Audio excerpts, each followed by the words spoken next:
자유 헌정 질서를 지키기 위해 비상계엄을 선포합니다.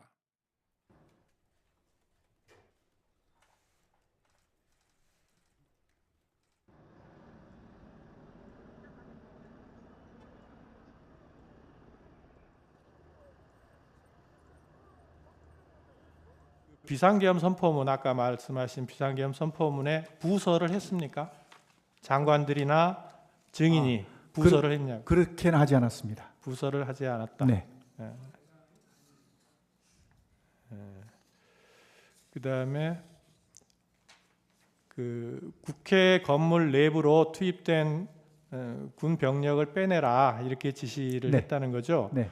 그러면 질서 유지만을 목적으로 군 병력을 동원을 했는데, 질서 유지 목적으로, 그러면 애초에 국회 그 본청 건물을 말하는 겁니다. 본청 건물 안에 군 병력이 왜 들어갔습니까? 질서 유지를 하는데 그 안에는 어차피 의원들 들어가 있고 의원 관계자들이 들어가 있을 텐데 외부에 뭐 시민들이나 이런 사람은 들어가지는 않은 상태인데 굳이 거기를 군 병력이 왜 본청에 유리창을 깨고 진입을 했습니까? 그 이제 최종적인 엔드 스테이트는 이게 상황 자체가 본청에 이런 어떤 군 병력이 이게 딱 그 본청을 확보하고 출입문에 대한 어떤 출입에 대한 이렇게 통제를 하면서 선별적으로 의원들이 들어오시는 거는 그냥 뭐 저거 없이 제재 없이 그냥 통과하시지만 나머지 불필요한 인원은 들어오지 못하도록 이렇게 딱딱 질서 정연하게 그러면 이런 모습을 외부만을 본청 건물의 문에만 배치를 해놓으면 되는 거 아닌가요? 네, 그렇게 하려고 그랬는데 이게 충돌이 생겨버린 겁니다. 들어갔으니까 충돌이 생긴 게 아니에요? 그러니까 이 출입문만 하면 안 되고 안에 내부에 또 인원들이 또 어떤 인원들이 불필요한 인원들이 많으면 거기에 대해서는 이제 빼내야 되니까 그런 어떤 차원에서 한 겁니다. 아까 주신문에서 말씀하실 때 증인께서 국회 병력을 투입시킨 이유가 국회 봉쇄나 침투가 아닌 국회 질서 유지였고 따라서 처음부터 국회를 봉쇄할 아무런 계획도 없었다 이렇게 말씀하셨어요. 네. 그렇게 말씀하신 거 맞죠? 네. 그런데 실제로 보면 국회의장께서도 그 출입구로 못 들어가서 담을 넘어서 들어갔고, 그리고 일부 국회의원들께서는 그 차단한 병력들이 그 진출로를 열어주지 않아서 국회에 못 들어간 그런 경우도 있었거든요. 그래서 증인께서 말씀하시는 거하고 달리 실제로는 국회 봉쇄가 목표가 아니었나 하는 그러한 정황들이 많이 보이는데 그 점은 어떻게 생각하십니까? 네, 재판관님 말씀 존중합니다. 그런데 저는 생각이 좀 다른 게 말씀하신 대로 제가 만약에 봉쇄를 했다 그러면 국회의장님이 담을 넘어가서는 안 됩니다. 담을 넘어갈 수 없어야 맞는 겁니다. 봉쇄라는 개념 자체는요, 손에 손잡고 정말 울타리를 다 에워싸서 한 사람도 들여보내지 않는 것이 봉쇄입니다. 그런데 정말 많은 사람들이 담을 넘어갔다고 그러더라고요. 그건 봉쇄가 안 됐다는 겁니다. 출입구 위주로. 출입구는 왜 막았을까요? 그러니까 출입구 위주로 이제 출입을 통제한 것이죠. 그러니까 출입 통제라는 의미가 출입을 통제한다는 의미가 출입을 완전히 전면 금지한다는 의미가 아니고 출입 통제라는 의미에는 근데 국회의원들을 막았잖아요. 국회의원들 통과를 중간에 다 시켰지 않습니까? 저는 그렇게 알고 있는데. 그게 막았다가 또 통과시켰다가 또 다시 막았죠. 그건 제가 잘 모르겠는데 저는 이제 거기서 통과를 시킨 걸로 좀 알고 있었거든요. 예, 알겠습니다. 선별적으로. 예, 이상입니다.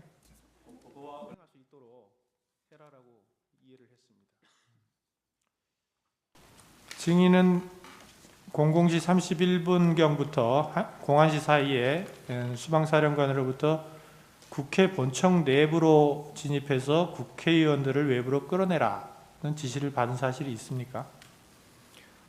00시 한 45분 어간인데 그렇게 임무를 부여받았고 여러 가지 과정을 통해서 그 임무는 변경되었습니다. 시간을 주시면 좀 더 자세히 설명드리겠습니다.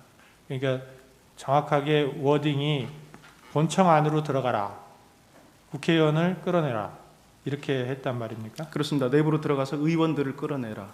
그거는 증인의 해석이 들어가 있는 게 아니고 하여튼 수방사령관의 지시사항인 거죠. 예, 그렇습니다.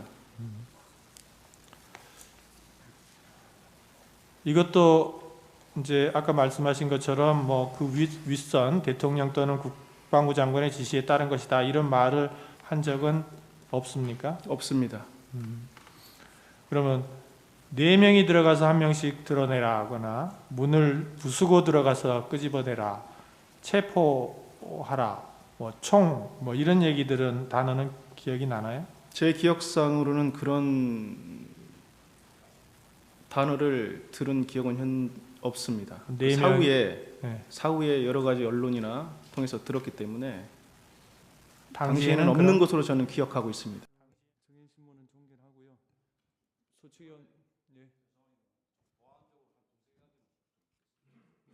그런데 이제 그날 참석자들 말씀을 들어보면 그 이제 최상목 장관께서는 그곳에 모여 있는 상황이 국무회의라는 생각도 하지 못하였습니다. 이렇게 말씀하셨고요. 그 조태열 외교부 장관께서는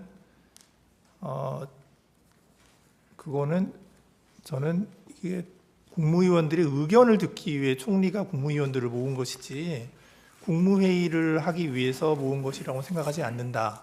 뭐 이렇게 얘기를 하거든요. 그러니까 이제 제가 듣고 싶은 거는 저희가 듣고 싶은 건 뭐냐면 그냥 그 증인의 개인적인 느낌 그걸 듣고 싶은 거예요. 조금 더 말씀드릴까요? 지금 김영호 통일부 장관은 뭐라고 그랬냐면 자기는 그렇게 생각했다는 거예요. 이건 국무회의가 아니고 국무위원들의 회의, 만남이지 정상적인 국무회의가 아니지 않나 이렇게 생각했다. 이렇게 다 대답을 했거든요. 송미령 장관께서는 뭐라고 얘기했냐면 그 자리가 국무회의라고 생각한 적이 없습니다. 그리고 오영주 장관께서는 그냥 회의지 국무회의라고 생각하지 않았습니다. 이렇게 말씀하셨는데 저희가 증인한테 듣고자 하는 것은 그냥 증인의 생각을 그냥 듣고 싶은 거예요. 네, 그래야 저희들이 사법적인 판단을 하죠. 네, 그래서 아마 지금 우리 각 국무위원들이 가진 하나의 그런 그 회의를 보는 시각 이런 거를 재판관님께서 말씀을 해주셔서 이 증인의 시각은 어떤가? 대단히 감사합니다. 우선 예. 감사하다는 말씀을 드리고요. 그렇기 때문에 저의 시각도 경우에 따라서는 간담회로 본다. 어떤 때는 국무회의가 아닌 게 맞지요. 그러면은 대개 그 물으신 분이 결국 회의 개회도 없었고 폐회도 없었고 안건에 정확한 제기도 없었고 안건에 대한 설명도 없었고 하는 그런 또 절차적인 말씀을 하시거든요. 그래서 저도 대개 그런 취지에서 이제 표현을 이렇게 저렇게 말씀을 좀 한 것 같습니다. 그런데 제가 오늘 좀 더 명확히 해야 되겠다고 말씀을 드리는 거는 어쨌든 통상의 국무회의가 아니라는 저의 그 말씀과 그것이 형식적, 실체적 흠결이 있었다고 생각하는 거. 그거는 제가 하나의 팩트로서 분명하게 말씀을 드리지만 그러나 어쨌든 12월 3일 날 오라는 연락을 받고 국무위원들은 어쨌든 순차적으로 모였고 또 비상계엄에 대해서 처음 듣고 또 걱정과 우려를 표명도 했고 하기 때문에 이거를 단순히 저희가 하는 것처럼 그냥 통상의 국무회의와 다르다. 그러니까 이거는 법적으로 어떨 것 같다. 법적인 영향을 미치는 그러한 거에 저희가 이렇게 그 개인적인 얘기를 하는 것은 굉장히 좀 적절치 않지 않냐 하는 말씀 때문에 드리는 거고요. 저도 지금 그 통상의 국무회의와 달랐다는 취지로 뭐 간담회로도 말씀도 드려봤고 국무회의가 아닌 게 맞지요 하면은 뭐 상당히 동의를 한다고도 말씀을 드렸고 뭐 갖추지 못했다 그러면 또 그것도 상당히 뭐 갖추지 못한 것 같다 이렇게 저도 그렇게 얘기를 했다는 말씀을 드립니다. 예, 알겠습니다. 감사합니다. 지금 또 통화 기록을 보면 그 대통령께서 그 홍장원 1차장에게 전화를 한 게 22시 53분이에요. 그런데 그 통화 시간이 1분 24초입니다. 꽤 길게 했어요. 그리고 그 지금 홍장원 차장의 그 진술에 의하면 그 전화 때 대통령께서 첫 말씀이 봤지? 비상계엄 발표하는 거. 이렇게 하길래 홍장원 차장이 네 봤습니다. 이렇게 하니까 대통령이 이번 기회에 싹 다 잡아들여. 싹 다 정리해.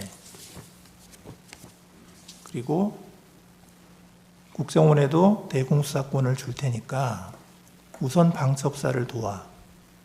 지원해. 자금이면 자금, 인력이면 인력, 무조건 도와. 이렇게 말을 했다는 거고 홍장원 차장은 네 알겠습니다 라고 답변을 했다는 거예요. 그러니까 대통령이 그래 잘해 라고 격려하고 통화를 마쳤다.